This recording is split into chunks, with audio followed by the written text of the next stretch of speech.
చూడండి ప్రియమైన దేవుని బిడ్డలారా, ఎంతమంది రక్షణ పొందుకున్నారు, ఎంతమంది ఇళ్ళకి దేవుని రక్షణ వచ్చింది, ఎంతమంది విశ్వాసులకు తండ్రైన అబ్రహాముకు అనగా అన్యుడైన అబ్రహామును దేవుడు దర్శించి నిన్ను ఆశీర్వదించి నిన్ను గొప్ప జనముగా చేస్తాను అని చెప్పి వాగ్దానము చేసిన దేవుని నమ్మి గొప్ప విశ్వాసముతో దేవుణ్ణి ఎంబడించిన అబ్రహాముకు ఎంతమంది కుమారులుగా కుమార్తెలుగా ఉన్నారు.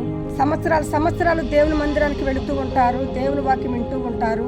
దేవుడు మా ఇంట్లో మా హృదయంలో ఉన్నాడు అని చెప్పి విశ్వాసులుగా చలామణి అయిపోతూ ఉంటారు. మరి మీ ఇంటల్లపాది రక్షించబడ్డారా? యేసు అన్యుడైన జక్కయ్య ఇంటికి వచ్చినప్పుడు వారందరూ రక్షించబడ్డారు.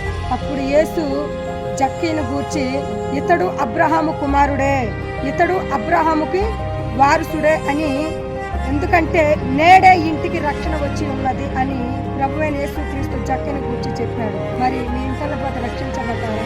ఆలోచించండి, ఆలస్యం చేయకుండా మీ ఇంటల్లపాది రక్షించబడండి. ఆమేన్.